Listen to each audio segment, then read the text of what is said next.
Hello, innovators, and welcome to another episode of the Heitland Show, where I connect the dots of innovation and entrepreneurship with my guests. Today's guest is the head of innovation of Sonae Sierra, an international real estate company. As many innovators, he has gained broad experience and deep operational knowledge before he stepped into the head of innovation role. Ricardo and I met years back in the workshops around innovation when I co chaired the innovation group of the International Council of Shopping Centers in Europe. He shares his story and how he got into his innovation role, and we talk deeply about innovation inside the commercial real estate industry. Please welcome to the show Ricardo Rosa. Hello, Ricardo. Welcome to the show. How are you doing? Oh, fine, fine. Thank you. Thank you for having me. Looking forward to talk about innovation in corporate with you. But before we do this, let's have a little bit a look of who you are so that we introduce yourself to the listeners and the people who are watching this. So, who are you? How did you get to where you are today? Okay. So, first of all, I'm a Portuguese innovator, so to speak. I used to describe myself as a marketing guy. For a long time, I was a marketing guy. So I've had a kind of a career that for the first few years, for the first decade really, was very much aligned with what you would expect from a marketing guy. I mean, I did the big marketing multinationals. I worked for P&G, I worked for Unilever, I worked for L'Oreal, I worked for Reckitt Benckiser. I did it both here in Portugal and in the UK. So it was, I think, a traditional marketing career, assistant brand manager, and then marketing manager, those kinds of movements, which for a long time were very fulfilling. They were what I really like to do. So it wasn't like something that gave me some angst that I was in the wrong profession. Not at all. I was having a lot of fun for a long time. But it got to a point where my feeling was that I needed to do something different. I've had from the very beginning, and so I started working in the long time ago of the year 2001. That's when I finished college.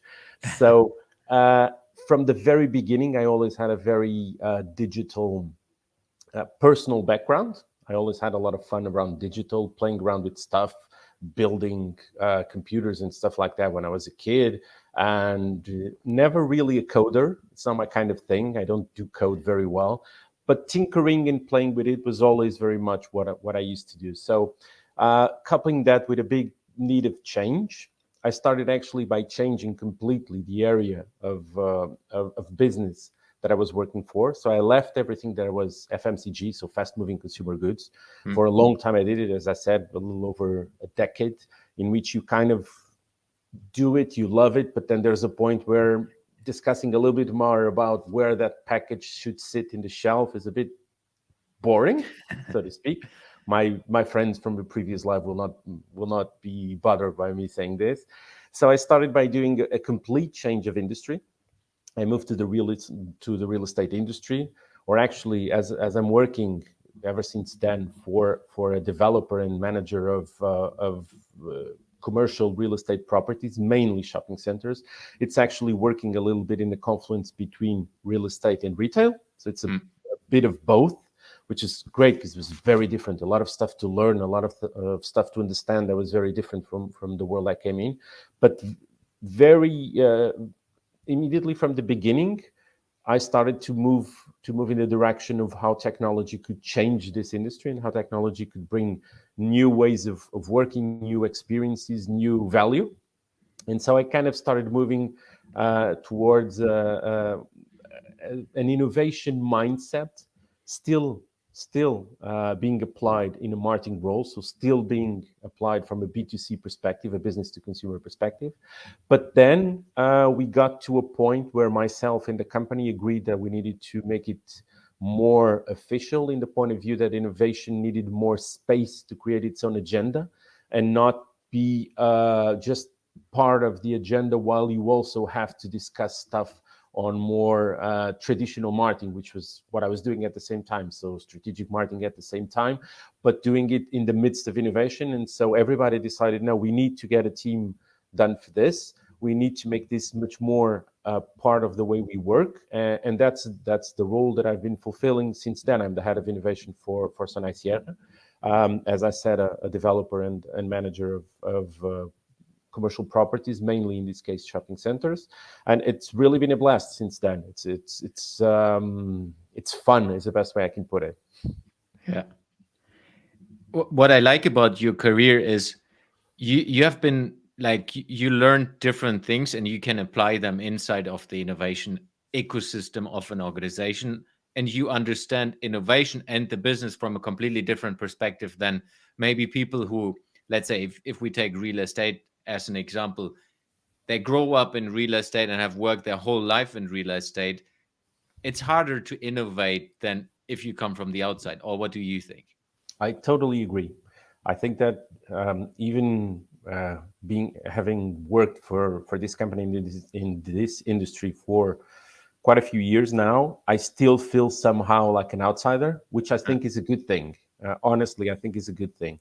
I don't feel an outsider from a personal perspective or personal point of view. Okay, of course, everybody is part of a good and cohesive team, but exactly as you were saying, the fact that I come from other industries and other ways of thinking still makes me kind of a foreign body, if you know what I mean, Yeah. within the organization, someone that tends to think differently. And I think that's absolutely critical for this.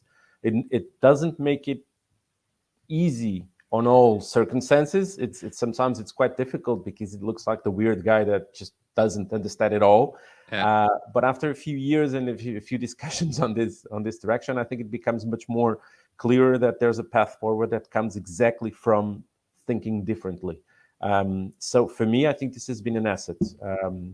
And within the industry, I mean, this is an industry that is very much well, it's real estate, it's bricks and mortar, so big projects, long development times, all of that. So it's kind of an industry that tends to be quite set in its ways. So the fact that I have an outside perspective, and I still think it's an outside perspective, I think it's been a really, really good plus on bringing innovation to the table. Yeah. Yeah. How does the marketing background help you in your day-to-day business? Well, it helps me because, or at least it directs a lot of the way this work is organized and performed, because it makes me think of the consumer first and foremost. Yeah. This is in this industry, the real estate industry. It's difficult whenever I talk with people that are from other industries. It's difficult to explain the complexity of it, because there are a lot of stakeholders. I know every industry has a lot of stakeholders, but trust me, because I've been in other ones, in other industries, and this is complex. The way all the pieces fit together, from what you would expect on an operational level to basically investment funds that are completely blind to what's happening on the operational side, but want to have a specific level of profitability no matter what. And then you have ESG, and then you have whatever. So from that point of view, it's very easy to be detoured into visions of innovation that are not consumer-centric. I think that my background on marketing makes sure, if I can put it this way, or results in me having a consumer view first and foremost. And that's something that's not always easy within this reality. So I think for me, it's a way of bringing value towards the consumer, towards the visitor, towards the client. Even a concept of client, in this industry is quite multifaceted, multifaced. So from that point of view, I think it's a real help in organizing and focusing the activity. Yeah. So if I understand you right, from a consumer perspective, it's really the people who are visiting the commercial real estates, like going Yep. to a shopping center. It's not like I coming from the industry, I know there are a lot of discussions internally, often like, no, but our client is the retailer or our client is the restaurant, not their customers. So if you say consumer is really the people who are coming and visiting the shopping center. Yeah. In my vision, and I understand this this can be a bit prone to discussion, but Yeah. in my vision, it should start there. Yeah. I know the discussions you are talking about, of course, is and it's a reality. Who pays the bill in a company like this, or the bills are the stores that are paying for their own rents, whatever the format is. Yeah. And there's also even another discussion if the client is actually at a higher level, which is the owner of whatever property it is, which is also another layer of complexity here. But honestly, and that doesn't mean that 100% of our projects are visitor based, Yeah. but I have a very strong belief, definitely influenced by my past as a marketer, that it should start at the level of the people that are visiting a property, Yeah. a Yeah. shopping center or whatever. I really think that you have to build up from there, because if you don't have people coming in to do whatever you're working on, then the rest falls. Hmm. From a focus perspective, you mentioned already not all projects go towards the consumers, towards the visitors. What are the, if we talk about hot topics in the industry where you say these are things you see evolving and or not evolving and you would like to kind of support directional in that direction, not spreading secrets, of course. No, no, no, no. Trying to keep this very open to the world. So I'll take your question in two different directions, if I may, because I think Yeah. it's important. The first one, you're talking about focus, and I would like to give you a sense of that and to give our listeners a sense from a point of view of conceptually looking at focus, because focus is, for me, on innovation, one of the big questions that we have. And I'll explain why. What I mean by this is that if you're looking at it from a purely innovation perspective, as an innovator, you want to be very unfocused, because you need to try things, you need to experiment, you need to pilot, you need to fail, you need to pivot, you need to do it again. And whenever people say that on innovation, you kind of design something, you test it, you pilot it, you fail, you pivot it, you do it again, it looks like a straight line, but it's actually not a straight line. It's a Mm. million, not a million, but it's hundreds or tens of lines that are intersecting in different places, and where you need to really be somehow unfocused, in my opinion, to be effective while doing innovation. I Mm. don't believe you can just look at one line or two lines and say, this is the way to go, because you will be surprised with the current level of innovation that we have by a huge digital transformation across the world, across all sectors. You will be surprised. And if you're just doing what you thought was great in March 2022, in August 2022, you're going to be hit with something that you didn't see coming, because it's going to be impossible to see everything coming. And you're Yeah. going to have to start from scratch.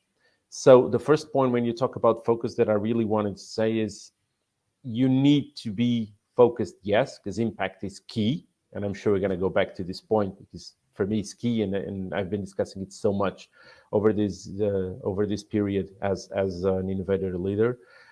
But also you need to keep an open mind, and you need to experiment on stuff that maybe doesn't lead you anywhere. Yeah. And there's stuff that doesn't lead you anywhere. True, absolutely true. And you have to go into the company and say, look, this money that we invested here, it is what it is. It's not helpful now. Maybe it will be in the future, but we're going to do X, Y, and Z also. Okay, so that's part of the answer that I really wanted to give you. Second part, and going more directly to your point, in terms of this industry, I see at least two or three major areas. I think three major areas of huge development moving forward, which are at least general areas, and you can decompose on different directions and different projects and different things to do in here. But I think that you have one gigantic line or hose of change and projects, which is focused on how a consumer interacts with the physical space and the digital version of that space.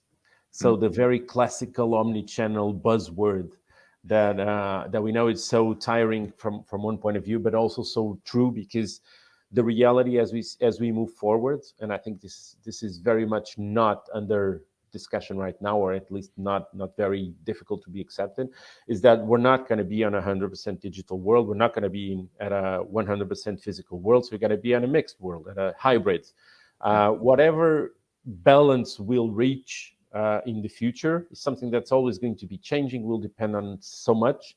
But the reality is that consumers, the visitors, and as well stores in the way they interact with their own customers will move and are moving. It's not in the future. It's most certainly in the recent past and in the current times are moving to a reality where physical and digital has to or have to be merged. Yeah. And there's tons of things in this direction. So I think that's number one.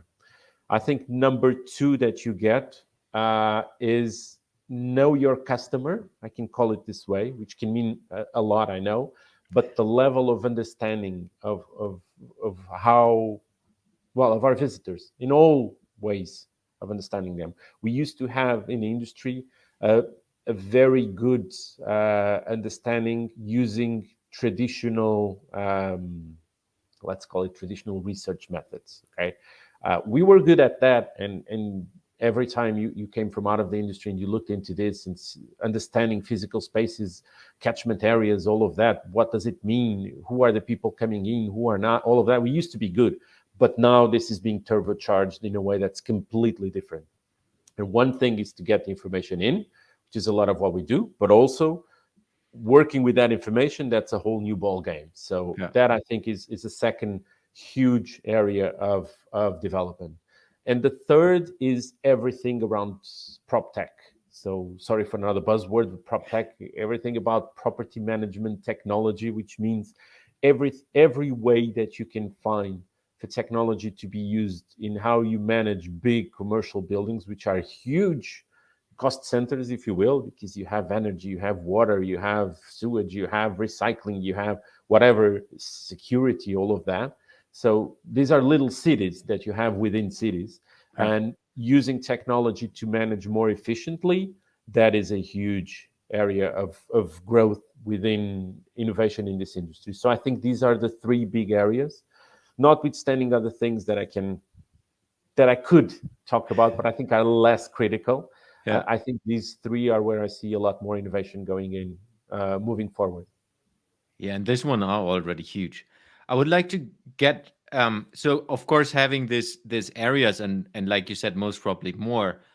How do you work from an innovation perspective with these topics? Because I just guess they're already the marketing team, the sales team, the property, the asset management team, all of these different teams will work with these topics one or the other way in different stages, most probably. How do you work with the innovation team on these topics? Well, if you have a unique and final answer, I would love to hear it because it's a very dynamic process, so to speak. I Yeah. mean, in the way we've set up innovation here, we've tried to make innovation as an area that sets an agenda. Hmm. But that does not mean that 100% of our work is just following our own agenda. So, first of all, we need to keep our eyes wide open because a lot of the things that we end up developing, are a direct result of challenges that we get from different areas of the organization. Okay, it can be a lot of different things. I mean, it can be even in the current tough times that we're having right now, geopolitically and all of that, huge costs of energy going up. So this is a moment where there's a focus that's coming from those people that have to manage that and know more about that than anyone else, more than me for sure, about how to manage that. And they come to us and say, look, you guys are always looking at what's happening out there, help me find some solutions. So definitely, although we are defining an agenda, and I'll get back to that part, I would say that the first thing that while we work on these different areas is to be very close to the ground, as in the sense of being very close to the teams and trying to understand what the needs are. Okay, Yeah. and this is really no big secret. There's no technology to support this. This is being present. This is talking with people.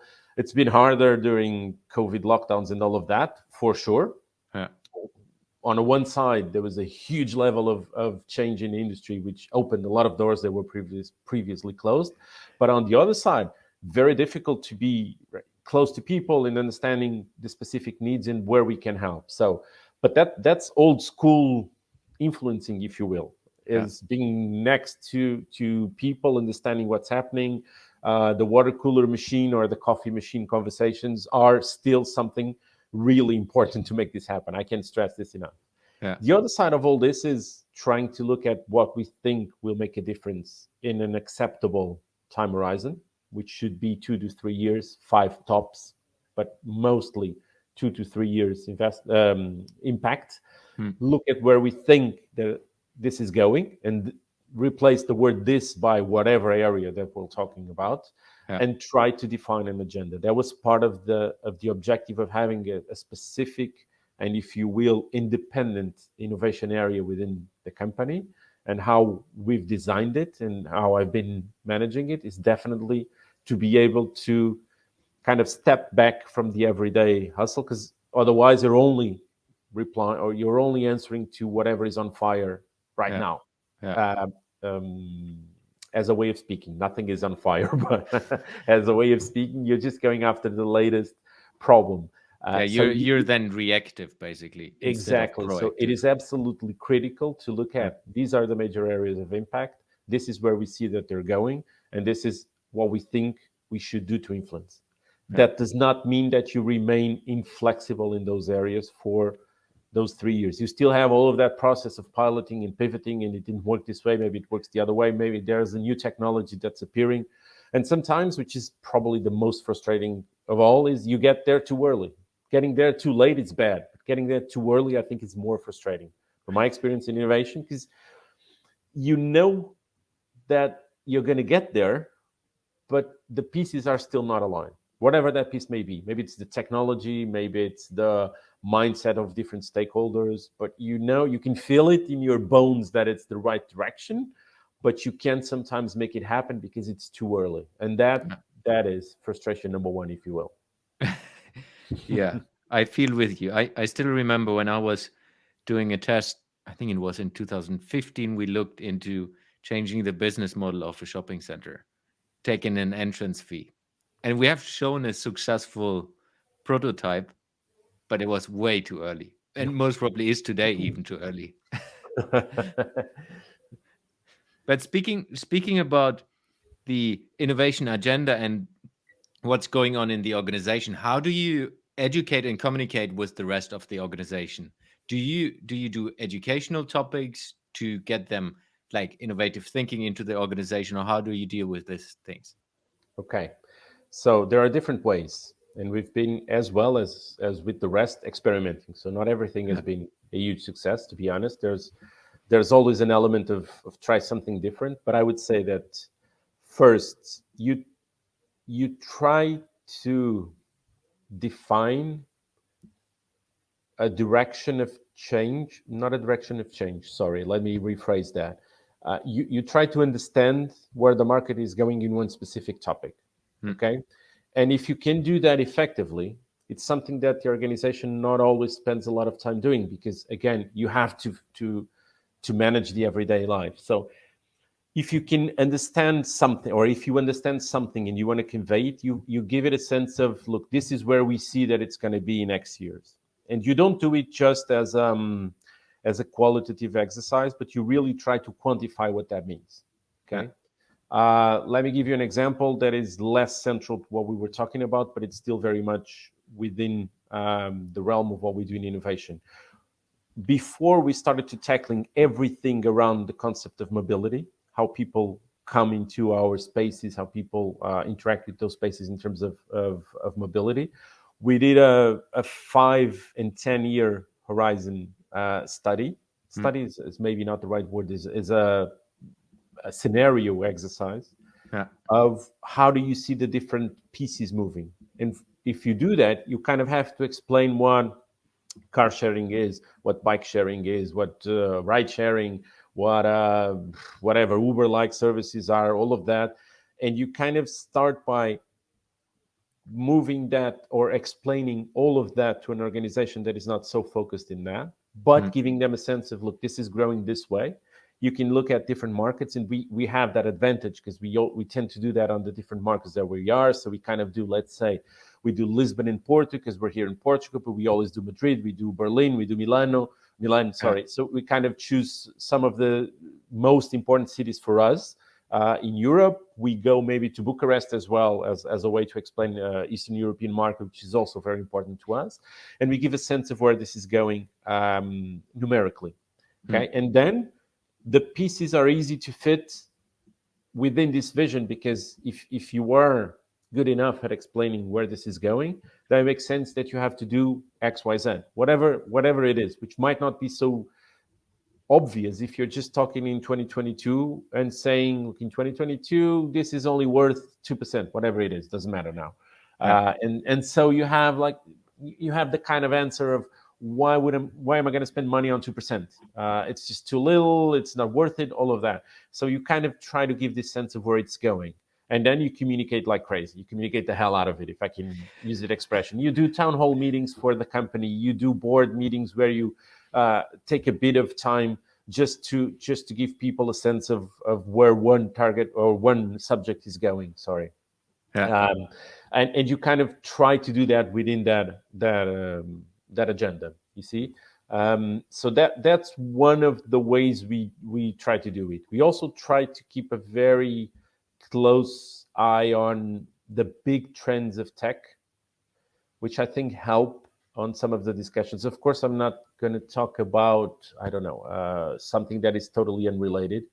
I'm trying to think, because in the end, everything is quite related. So I'm trying to think about something very, very, very weird from a tech point of view. But we're definitely keeping an eye on things like even robotics, metaverse, and all of that. So how does that evolve? AI is always one of those where you have a conversation where they say, so you feed that into the machine and it comes out perfect. Well, it's not exactly like that. So you try to keep keep channels of communication where you're talking about general things that are not yet projects, so to speak, are not yet things that you're working for directly, but you're trying to keep it on the agenda. Okay? Keeping things like blockchain, for instance, and how can it be used? How could it not be used? Right now, it's not being used at all by us. But maybe it makes sense in the future. I don't mean Bitcoins, but I mean the underlying technology. So those kinds of things we try to keep very close by. And then we have also moments where we try to do the reverse, which is influence the agenda by things that we are not thinking about, but the organization is. And that's the more classical ways of, maybe classical is not the right word, but the innovation competitions within the company, these kind of things that are really, that people do like, and people do come with really, really interesting views that complement the whole thing. Oh, and I would add another point, if I may, which is we've been developing different ways, and I really believe that they are helpful, because they've been helpful so far of doing open innovation things. Okay, different formats, different countries trying to work out this without blowing up the bank, if I can say, if I can put it this way. But there are really ways of where open innovation is kind of an interesting thing, especially if you have different corporates involved. If it was just our project, I think it would be too narrow. I think we really learn from having different corporates and different views in there. So I think open innovation is another one of the ways you can kind of feed into this agenda. If we go a little back, so you said you kind of started this innovation team, going from the marketing into the innovation. How did you set up the team? And I'm more interested not in the structure, more into how did you select the people working in innovation? Did you take people from the external or people from internal? Okay, it's a mix between the ideal and the possible. Okay, which again is not about the people, but it's about the kind of roles that you would get. So the reality is, originally we kind of brought with us, or with me, part of the team that I had that was already doing innovation without being an innovation department.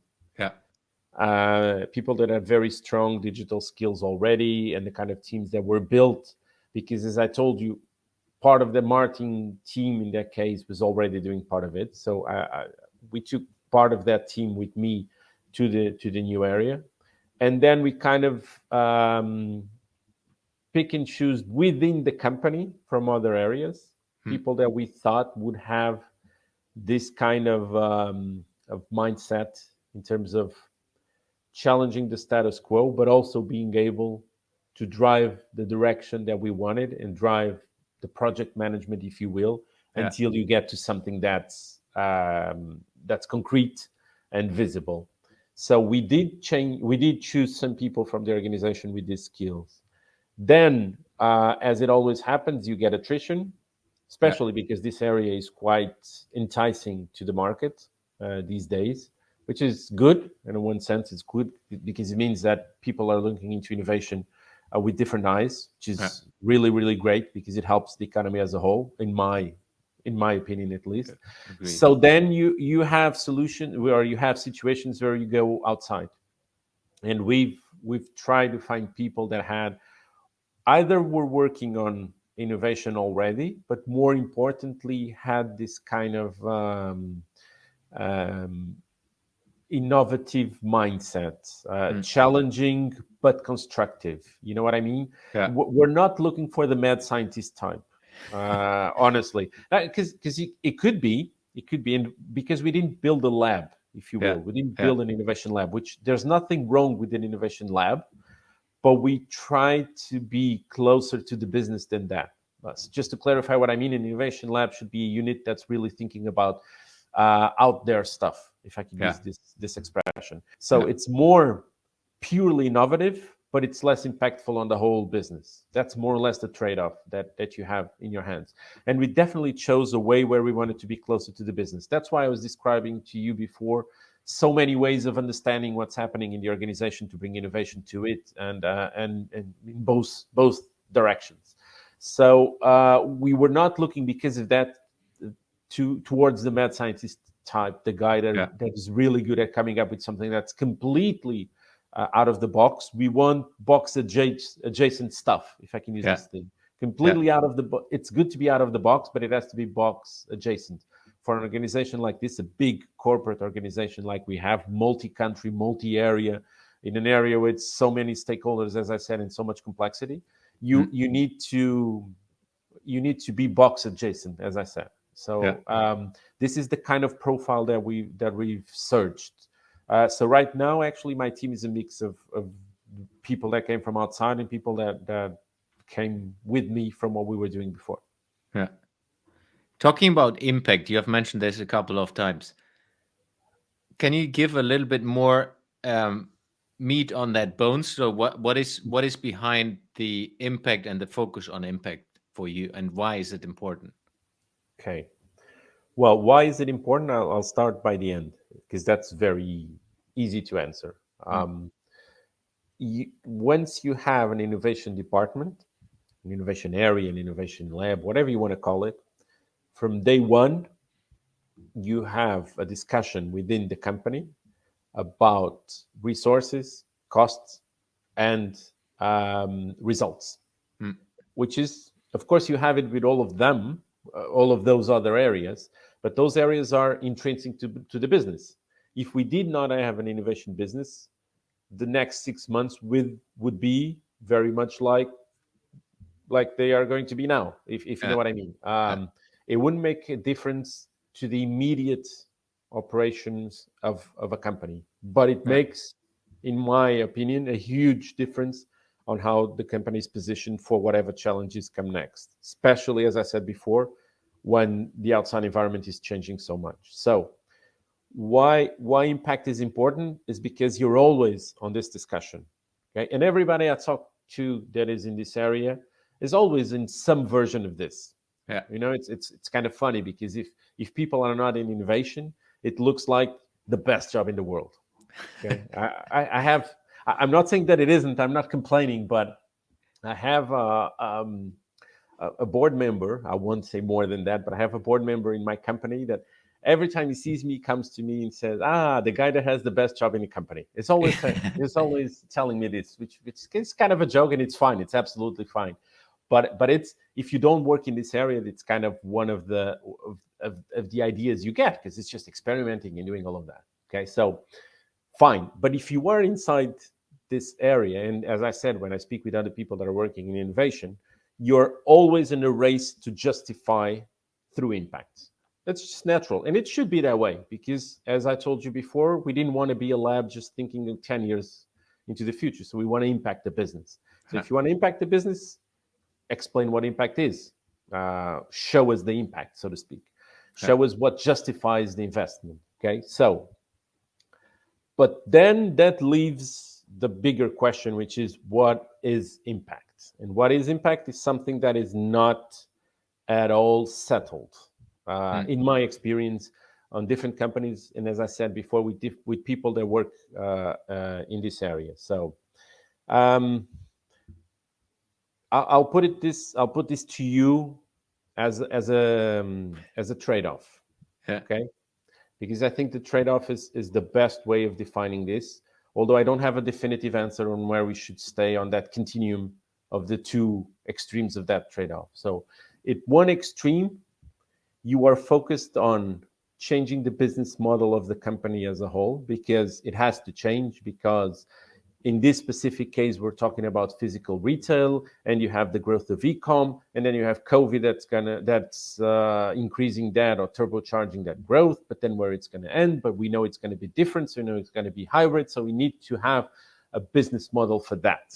Okay, Yeah. that means that if you're 100% on this side of that continuum, of that trade off, that means that impact is measured by how much you change that business model and how much you can say after X time. Even the X is a big fight, but how much have you changed that at that stage? The Yeah. other side of the continuum is the way to change a lot of this is by um, I won't say small changes, but I will say incremental changes. Hmm. Projects that change the way that the moving parts of this business, be they visitors, stores, investors, managers, all of these parts interact towards a reality that will be much more omni-channel, just to keep under that big Yeah. Yeah. area. Okay.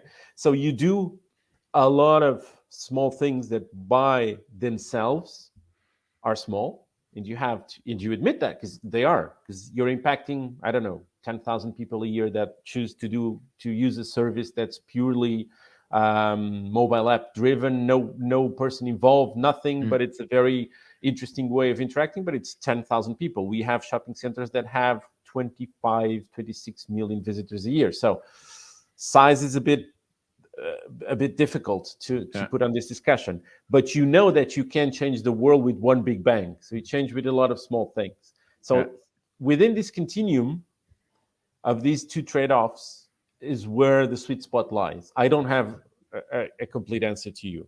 Yeah. To give you that the real sweet spot is 55% on one side, 45 on the other. I cannot tell you that. It's more of an art than a science, and it's something that evolves. It really evolves within a company because the objectives of a company might be changing as well. Yeah. So And yeah. specifically to that example, I mean, if we could have talked about the same business model change without COVID, and then COVID hit, and the whole perspective changes, you will have different board discussions with, hey, online is coming and is evolving in a different way than like a week before. Well, COVID was, I mean, at the time, everybody used the same expressions that I'm going to repeat, and I apologize for that. But like COVID didn't change anything, but accelerated so much. It was Yeah. the great accelerant, that kind of conversation. I totally agree with that.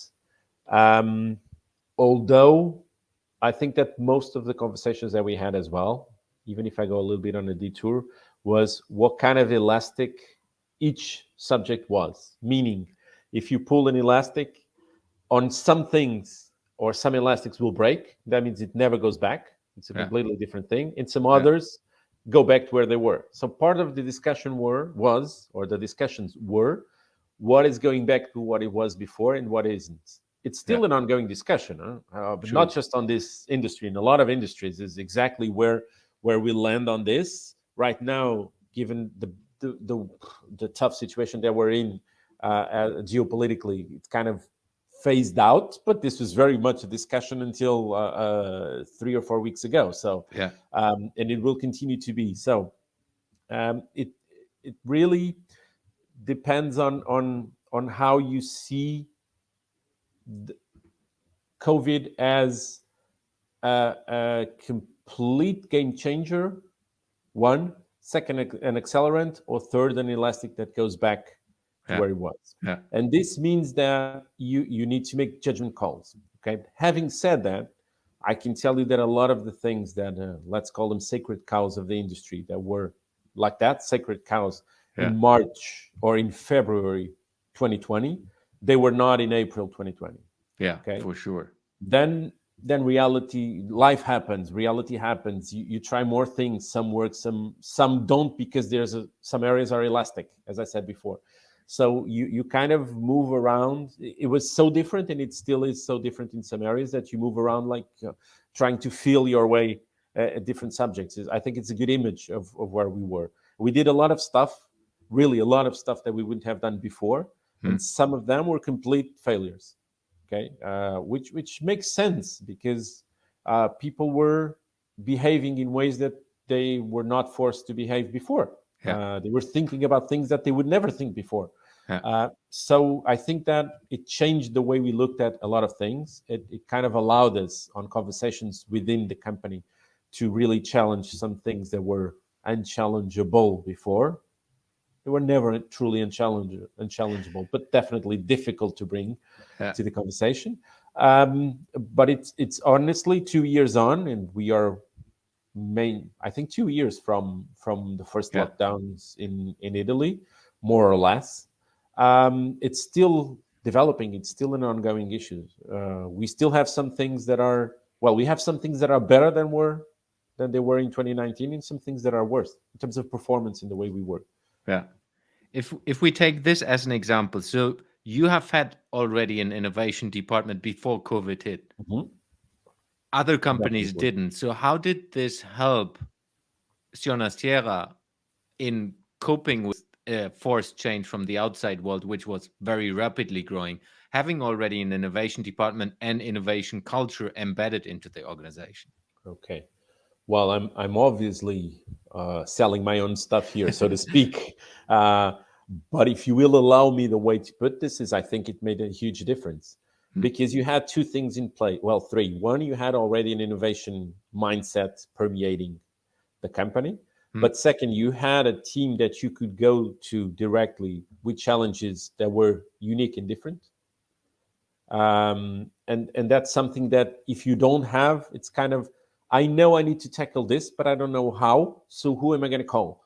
And that kind of thing was pre worked out, because Yeah. if it was different, ask these guys and see what happens. And Yeah. then you had, which I think is the third thing, you had a unit that was very much in tune with technology.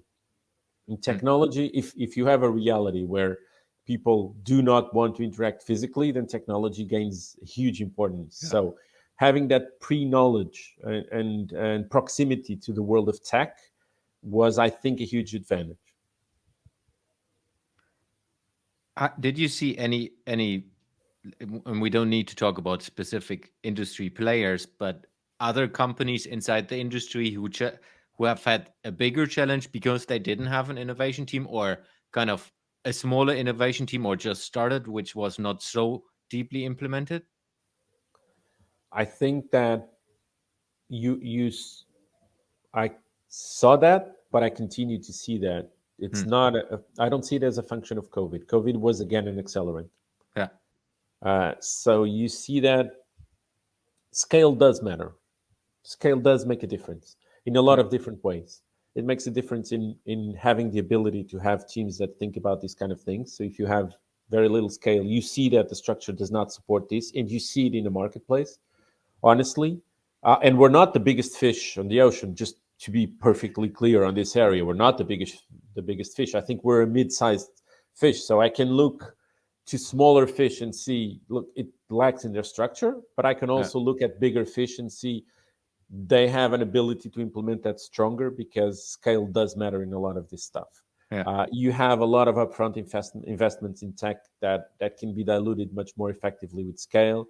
You have the ability to, as I said before, invest in people and systems and teams that can think and develop Yeah. solutions that might be a flop.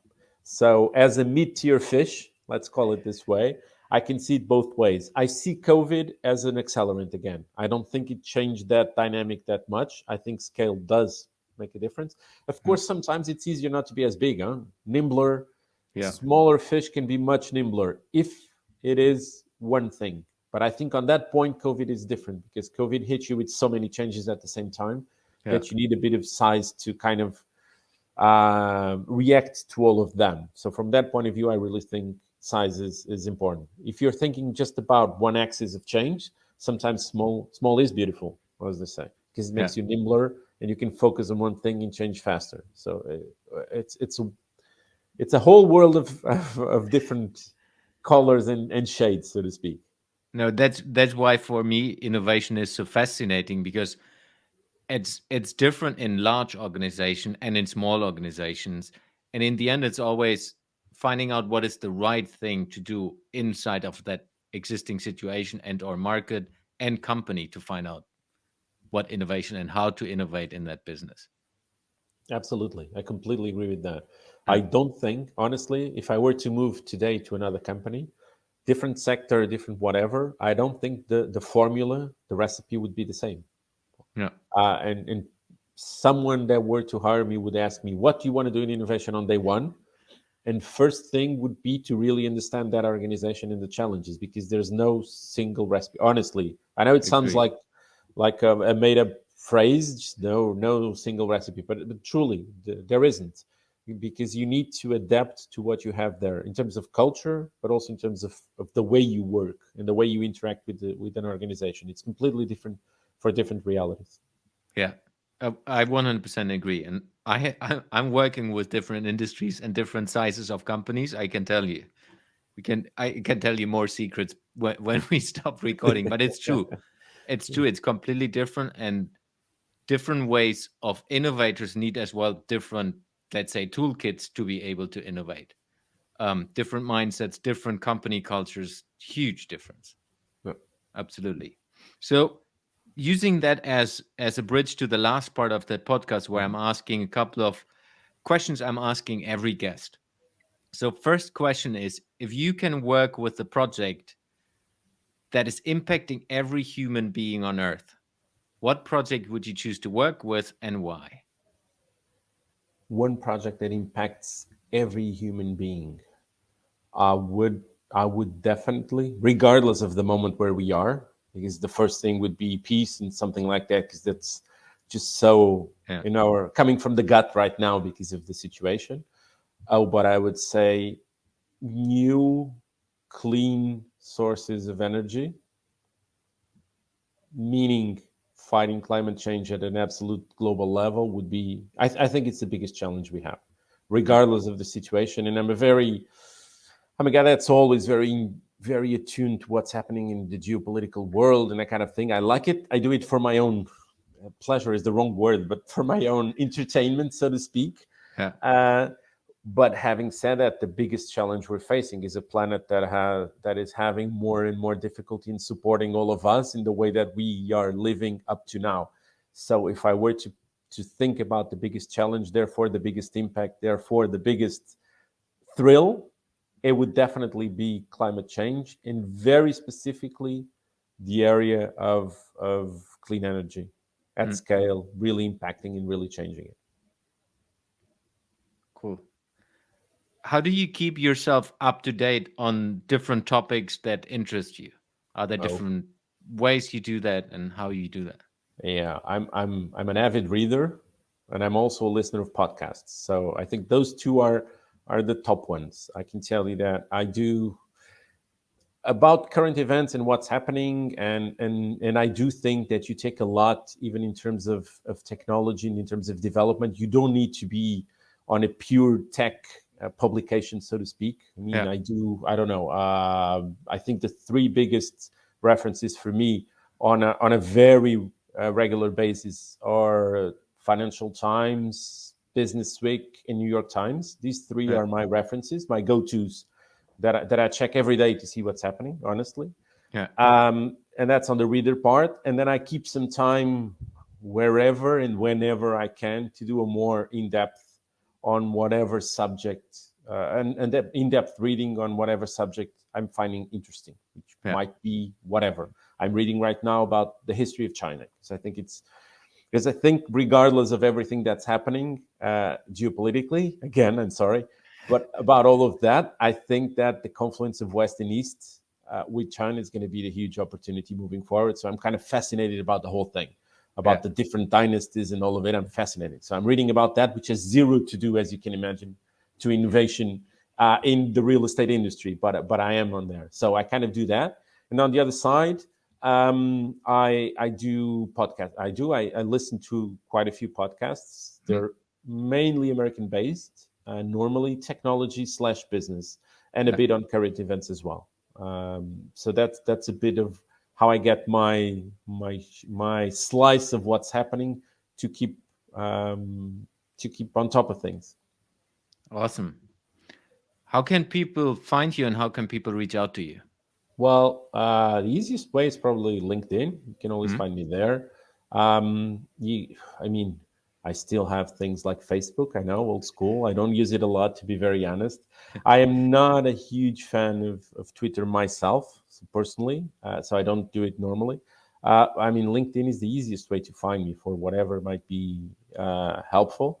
I think so. I think it's the easiest way. Yeah, I will put the link as well. That's how you refound me, because we've met before, Jens and myself, but that's how you got me back, right? That's a long time ago. It was. Awesome. Ricardo, thank you very much for taking your time being on the show. It was a pleasure. I learned a lot, and it's always good to find innovators back in your life and share what's going on. Thank you very much. Thank you so much, Jens, for having me. It was loads of fun, to be honest. Thank you. Thank you. Thanks for listening to today's episode. You will find the links and resources in the show notes of this episode. If you would like to support the podcast, the most impactful thing you can do is subscribing to the show on any of the podcasting platforms and give me a review. This will help me to reach more innovators around the world and bring some of you into the show. If you have any question to the guest or want to engage with me, feel free to reach out to me on social media and contact me there.